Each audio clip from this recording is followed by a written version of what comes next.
But whatever happens, you could always find us on the duran.locals.com. And let's just jump right into it, Alexander, with the questions. We have a lot of great questions from viewers. This one comes from Raphael, who says, "We all must admit, if Merkel and May were still around, there is no way they will let Biden get Europe involved in this mess." Merkel would say no. I would have agreed with that. I actually do agree with that. I mean, I didn't like Matt. I did not like Angela Merkel. I don't take back anything I said about her. I think her effect on German politics and on European politics was disastrous. But she did have the skill of seeing the bumps ahead in the road, and she would certainly not have allowed situation to get so completely out of control as it did over the last couple of months. What basically happened, I am absolutely convinced of this, is that we got a very weak, very inexperienced German government led by a very weak chancellor and some very inexperienced and reckless young green ministers, very disconnected from reality.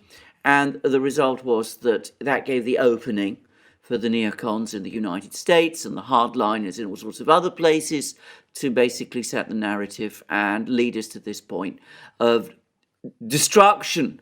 And in fact, you can start to see that, it seems to me that already you can start to see that in Germany, people are starting to have second thoughts. You can see that they've resisted moves to de-SWIFT more Russian banks. You can see that they've resisted more moves to restrict oil and gas imports from Russia. They've also resisted moves to fast-track Ukraine into the EU. But it's too late. The train has now left the station, and the point was the time to have stopped all those things, the time to have worried about all of those things, was before the war began. So I agree. I think Raphael's got it exactly right. Yeah. Well, Deutsche Bank has reversed positions, though. They said they were not going to pull out of Russia. Now they've announced I that they know. will. I know So exactly. that's an interesting development. Yeah, absolutely. Well, of course. Yeah. It's Deutsche Bank. Yeah. No. All right. Raphael also says, remember who said first Turkey is where the solution is? A Russian soldier let the truth out. He said, USA is who we are going after. They are lost.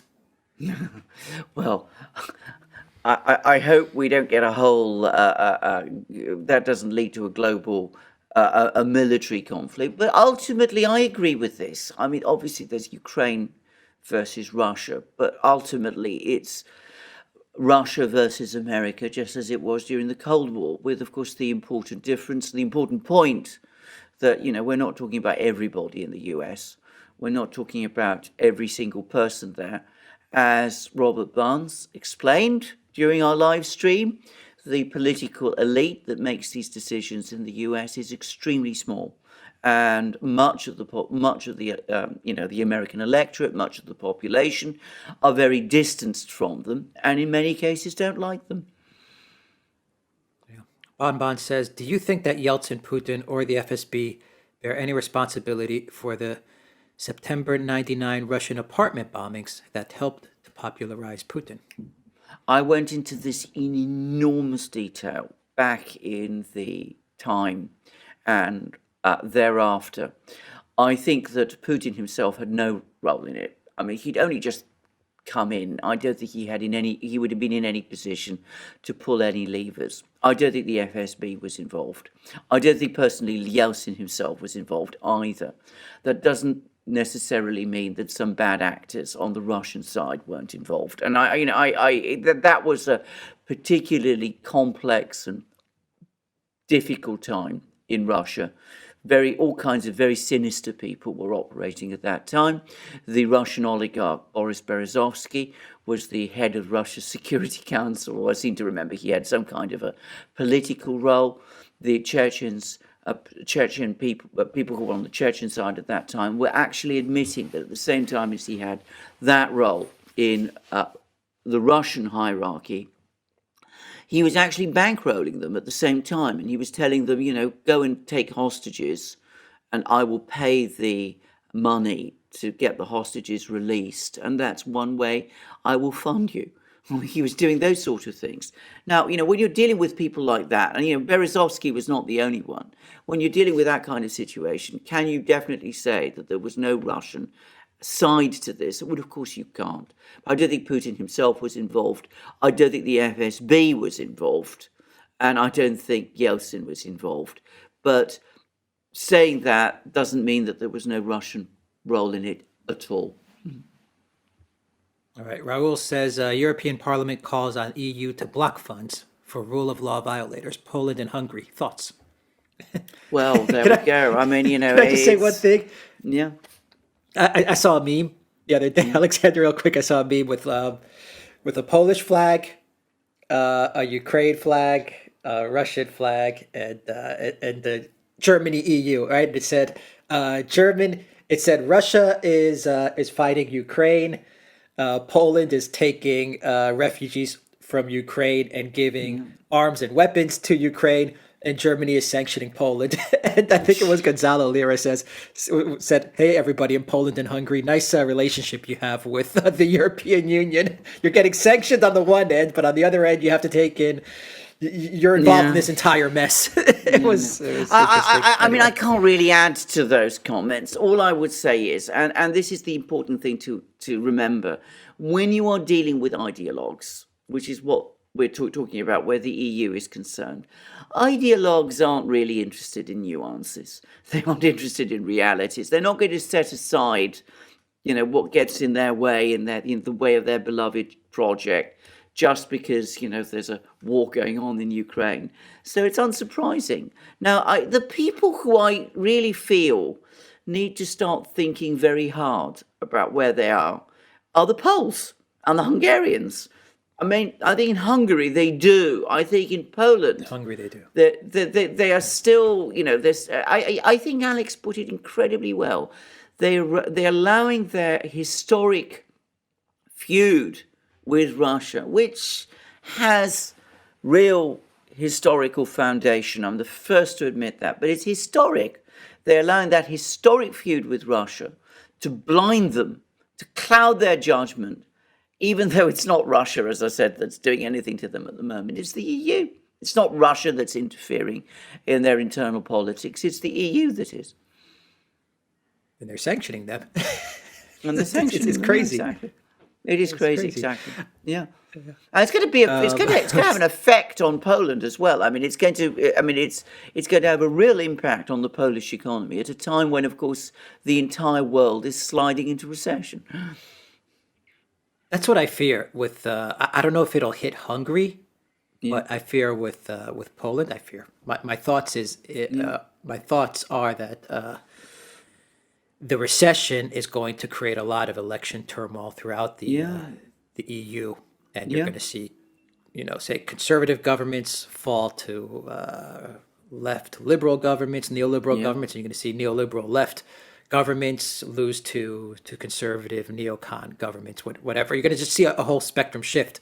Yeah, I think in Poland, where it is a 50-50, the recession is going to do a lot of damage to the law and justice. And Absolutely. what that would usher in would be a party that is much more friendlier to the European Union. Absolutely. I agree with you completely.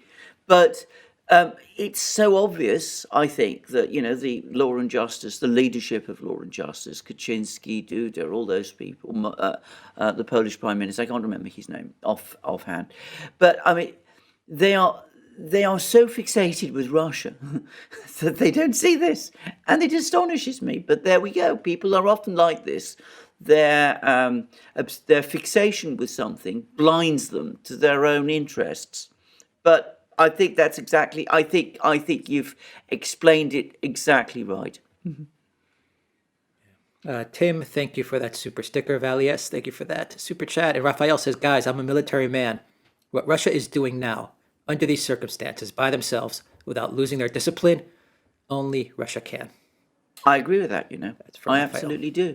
It's one of the things people just don't understand. Going back to our discussion with Robert Barnes, I mean, the whole way of the whole American way of war is to minimize casualties.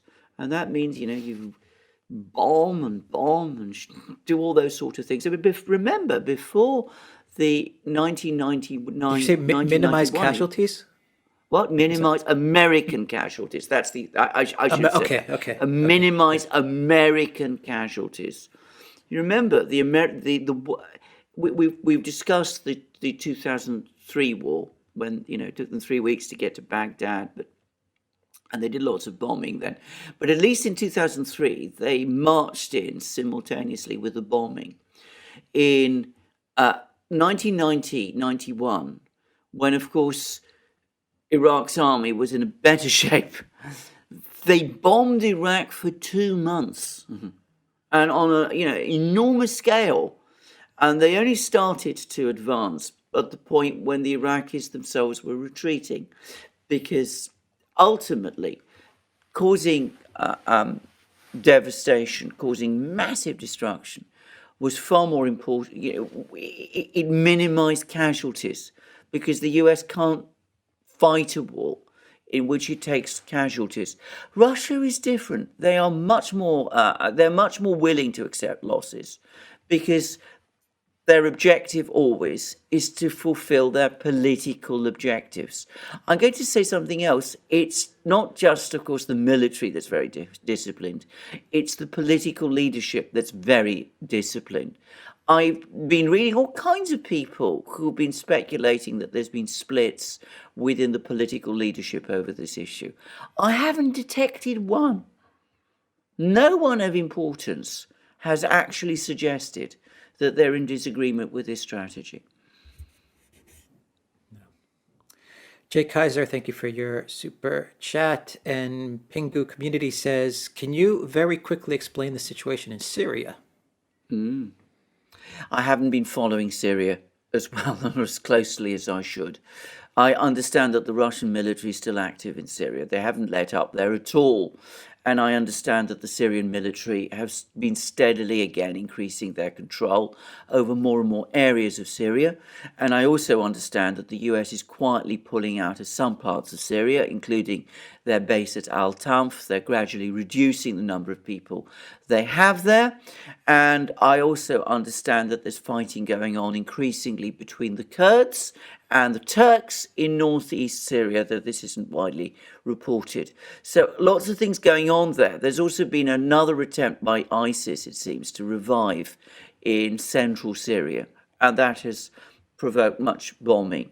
So I think that what we're looking at in Syria is a slow, halting stabilization, but one in which there's still a great deal of war and where there is still intense economic hardship, partly as a result of these very ferocious sanctions which have been imposed on the country. Now, before this conflict in Ukraine started, there was a lot of talk about Syria being readmitted into the Arab League. I haven't followed this, but it was supposed to happen this month. I don't know whether that Arab League summit is going to happen. I don't know whether that decision is going to be made, but maybe that's the thing to really look out for, because it seems to me that if Syria is readmitted into the Arab League, then the war in Syria is over. And I say that because at that point, the Arab countries, the big Arab countries, Egypt, Saudi Arabia, the Gulf monarchies, all of the rest, having readmitted Syria into the Arab League, would be committed to opposing the presence of foreign troops, and I mean here American and Turkish troops, on Arab land. And that will mean that the political pressures for a total US and ultimately Turkish withdrawal will increase. But that, it seems to me, is the key event. It could very well be that this conflict in Ukraine has put it back. Hell Warden says, this podcast is the scroll of truth. Thank you very much for that. Thank you. RDDR says, how do we decide who is the imperialist here? How do we decide?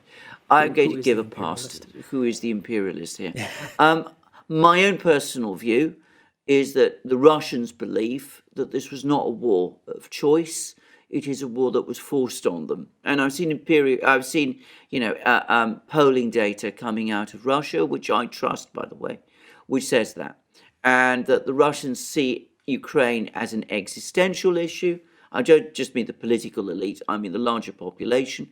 They see Ukraine as an existential issue. They see NATO expansion as an existential issue. So I think that the Russians, certainly in their own self-perception, do not believe that they are imperialists. They see themselves as having gone into Ukraine in order to protect their own positions and to try to negotiate a resolution of this conflict, which has been ongoing for 8 years and in which people in the Donbass have been facing shelling. That, I think, is the Russian perception. And I don't think that they're out to recreate the Soviet Union, re-establish the Russian Empire, do all of those things. Again, I stress again, I don't think that is the Russian self-perception. I think on the other side, I avoid using words like imperialist. I refer to instead a globalist project.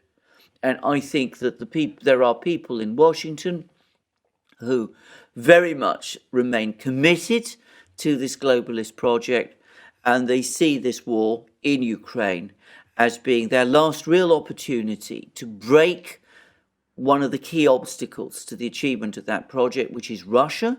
And they hope that if they can break Russia, they can encircle and break China too. And I think that that is their objective. As I said, imperialist is a word which I think really belongs to another time. But if you look at globalization as what they're seeking, then I think that there are people in Washington who do think in that way and who are pursuing that objective now.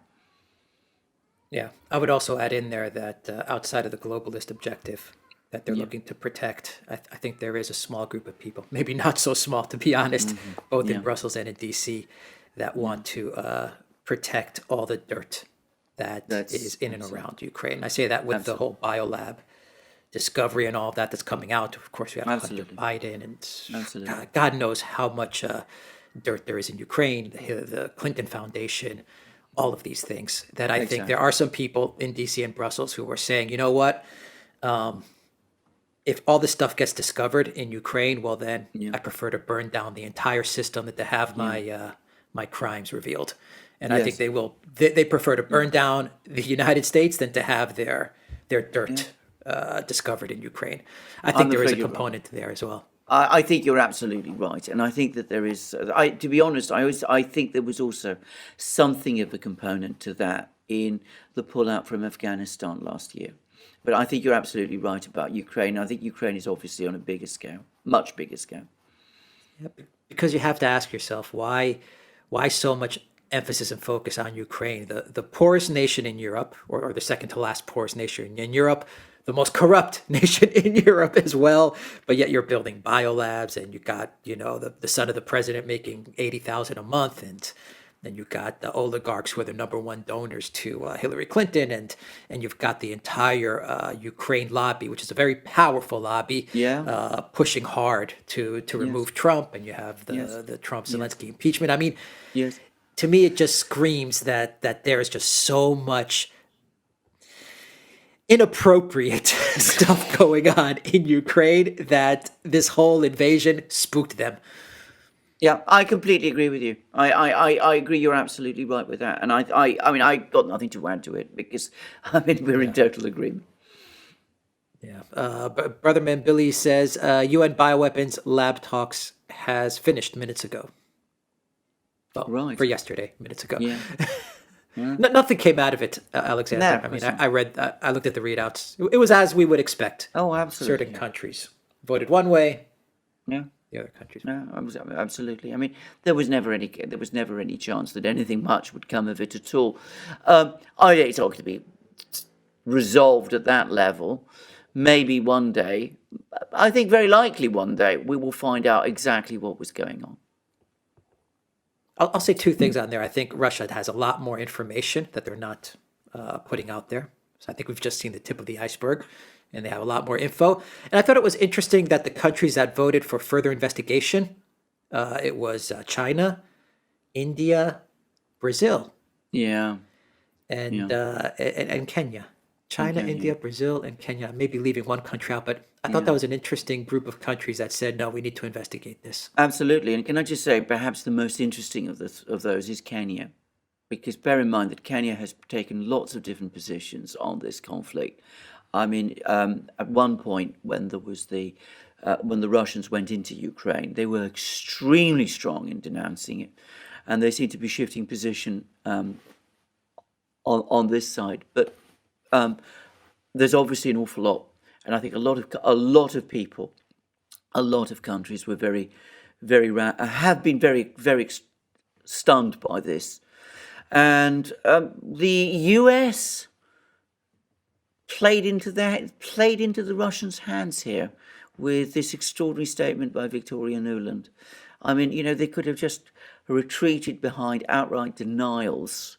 I mean, that might not have been a sustainable position to anybody who looked at the documents and was, going through this forensically. But how many people actually do that? The media just reports the denials. It doesn't go any further than this. But this time, Victoria Nuland and Rubio, I think, whatever they were trying to do, it was too complicated. And I think that it basically was seen around the world. It was seen by me, by the way. When I say not just around the world, it was seen by me as going very far to corroborate what the Russians were saying. This is coming from Dan's Men. Big mistrust U.S. evangelical dispensationalism have against Russia is that they actually think it is Gog/Magog in Armageddon walking in on Israel. In reality, Russia are turning full Christian Orthodox.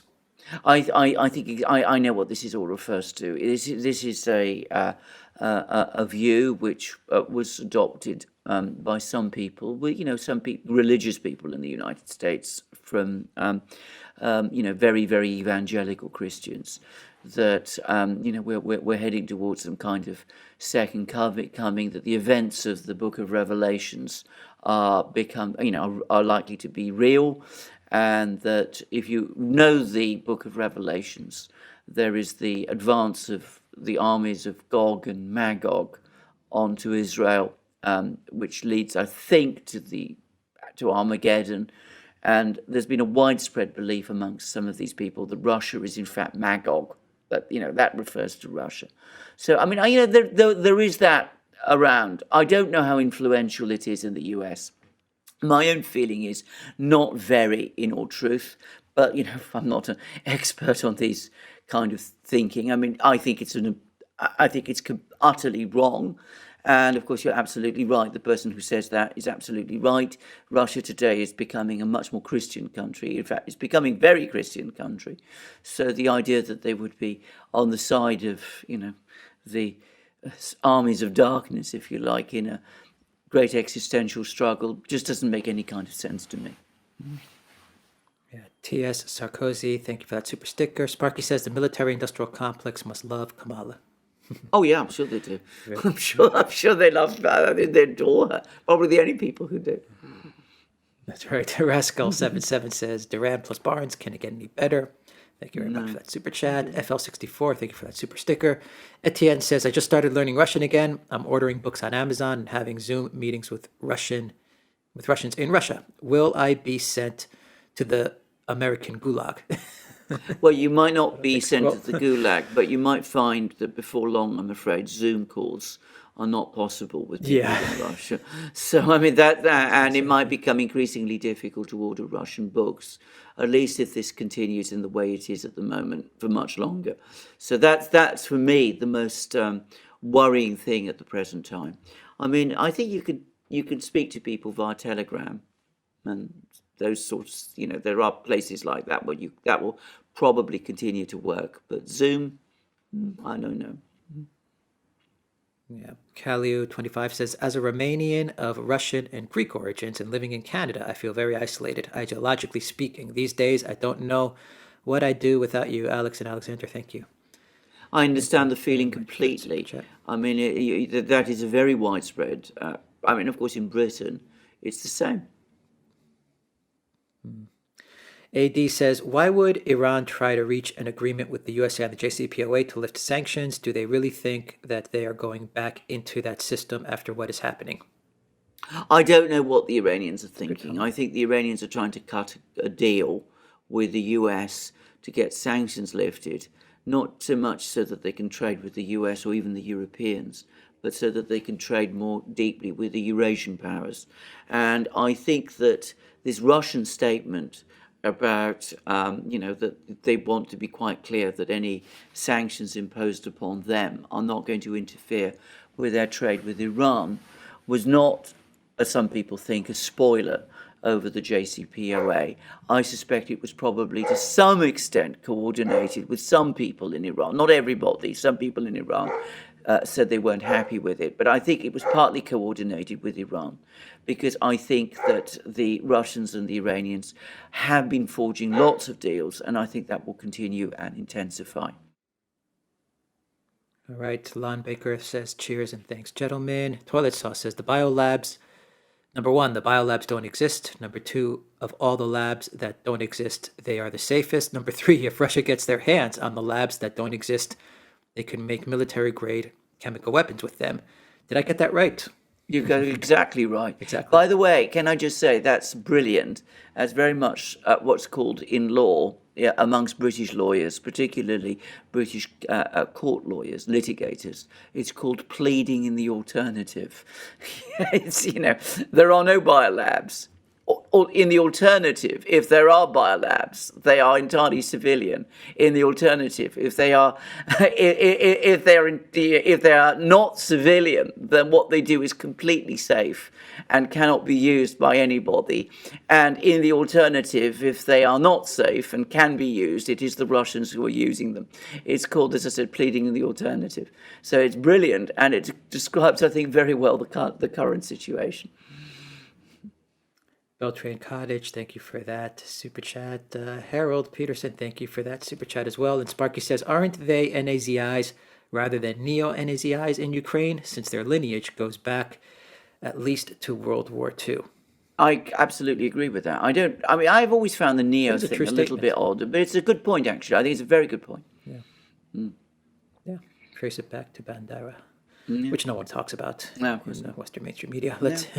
I still haven't seen. It's hard to do, but I read the British media regularly, and I've never seen the word Azov Battalion appear anywhere in any British article that I've read over the last couple of weeks. Now, I may have missed someone somewhere who mentioned it, but it certainly doesn't get much attention if it's mentioned at all.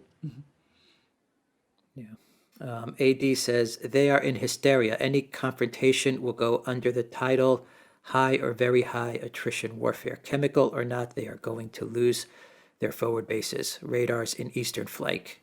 A total shock. I think that's exactly the point. I think, by the way, it's very interesting to see that, the Russian cruise missiles have been targeting radar stations. I just mentioned it, but that's at least that's what the Russian Defense Ministry says. I don't know. Obviously, I can't verify this, but it's very interesting to see that in every account that they give of what they destroyed, they particularly focus on the radar stations. Brian says, DuckDuckGo has now said it will filter, rank, censor, etc. Russian sites, pro-Russian sites, sites that hint at being pro-Russian. It took 15 years to build a company, and one quote to destroy it. Yeah, absolutely true. And of course, we have to think about that all the time. But there it is. It is. Is inevitable, I think, in this kind of situation, given the history, given what's been happening over the last 20 years. The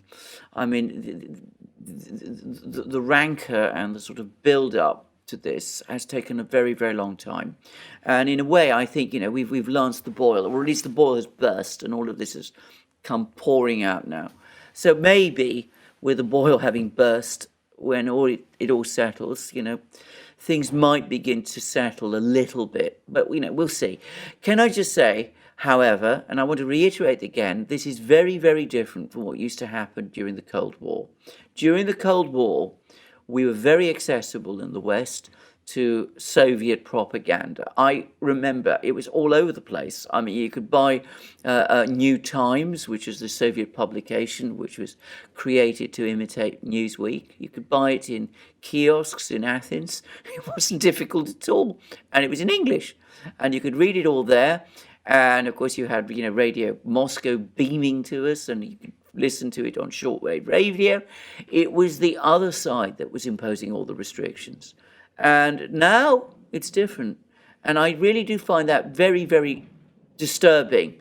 And it does beg a lot of questions about why are we imposing all these restrictions if we're so confident of the rightness of our cause. That's because the authoritarians now are in the Absolutely. West.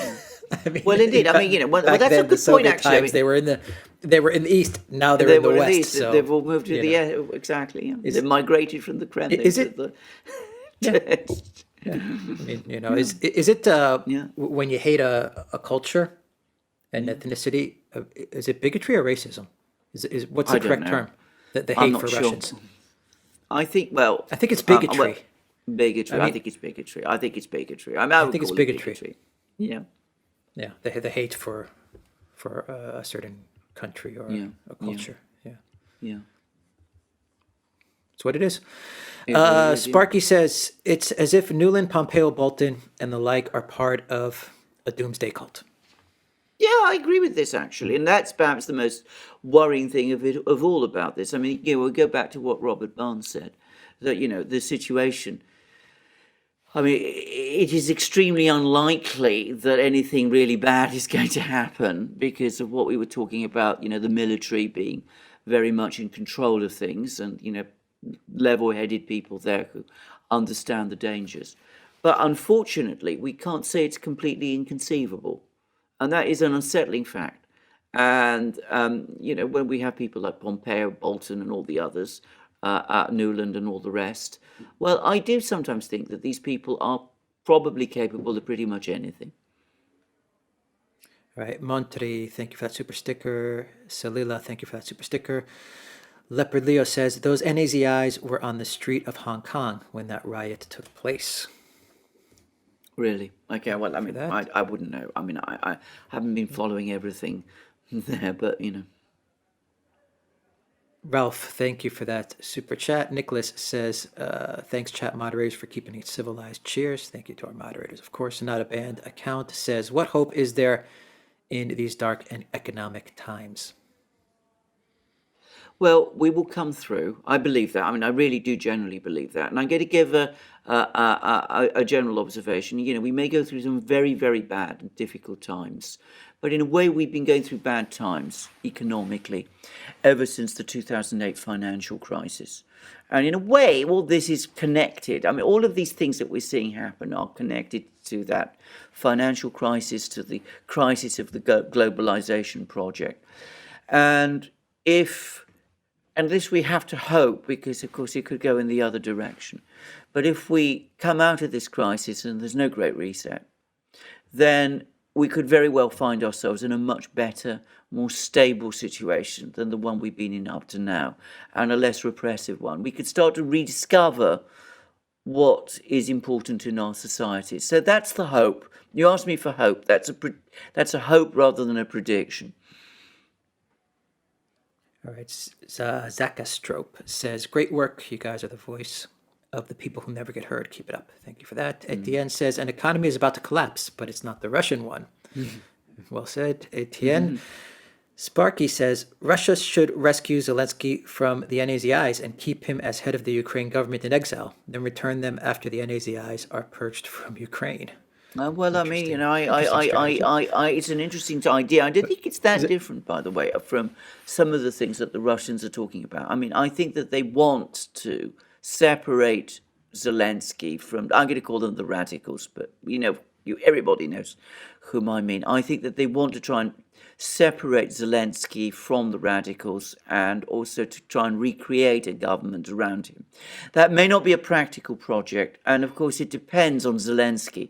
And Zelensky strikes me as a very volatile and unstable character. I mean, he says one thing as Robert Barnes correctly said, he reads from different scripts. So he says one thing to the British Parliament one day, he says something completely different to ABC. The next day, he says something different again to the Russians. He then contradicts himself. He's a very, very difficult person to work with. It's the drugs. I agree, actually. It's the drugs. Yeah. It's the drugs. Yeah. And Zelensky has homes in Miami, and he's not. Oh, of going course he to does. Yeah. Go to Russia. Yeah, He's going to yeah. go to Russia kicking By the and way, screaming. Yeah, no, well, that's absolutely right. I mean, I think that's also true. I mean, I don't think he wants to end up there at all. By the way, Kerensky, well, we've talked about, on our history chats, and who, as I said, reminds me a lot. Zelensky reminds me a lot in many ways of Kerensky. Many people in the West also at the time found Kerensky inspirational. So many of the same things that you read about Zelensky, you would read about Kerensky back in those days. But of course, he did very well for himself. He ended up in the West. He was on all the lecture circuits. He got important academic positions. Obviously, the rewards in those days were not anywhere close to being as big as they are now. But I suspect that's probably the outcome that is the one that, Zelensky, at the back of his mind, probably is thinking of. Yeah. Echoes Bunny Woman says, "Love you guys. Keep me sane in these crazy times." Thank you for that. Toilet Sauce says, "Being able to replace your losses, material and human, is more important from a logistical standpoint than minimum."